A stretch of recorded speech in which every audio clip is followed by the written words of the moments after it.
Hello hi नमस्कार मु आकाश। आज आम जाना समुद्र पानी लुणिया कौन पाई।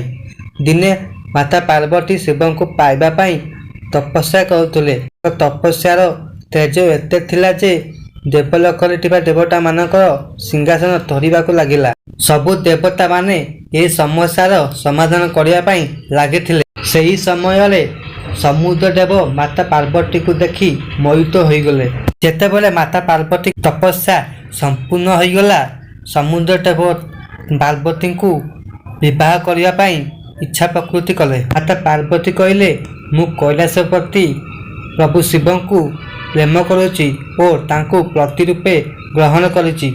एहा सुनी समुद्र देव को लाग लागिला।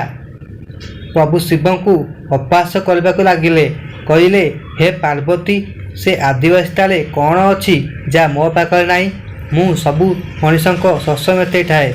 तुम्हें मो विवाह प्रस्ताव राजी हुआ। पार्वती तांको आगरे प्रभु शिवंकर अपहास सही न पारी समुद्र देव को लगिकी अभिशाप देले। कहले हे समुद्र देव तू जो ये मिठा पानी पाई गर्व करूना से पानी आज लुणिया हो। से पानी को मनुष्य कौन जीवजंतु भी पीबे नहीं। यही अभिशाप कारण समुद्र पानी सबुदिन पाई लुणिया हो जाइछि। एहीपरि नुआ नुआ एजुकेशन वीडियो देखा पाई आम YouTube channel Odia education blogs को सब्सक्राइब करंतु और बेल आइकन बजाई दियंतु।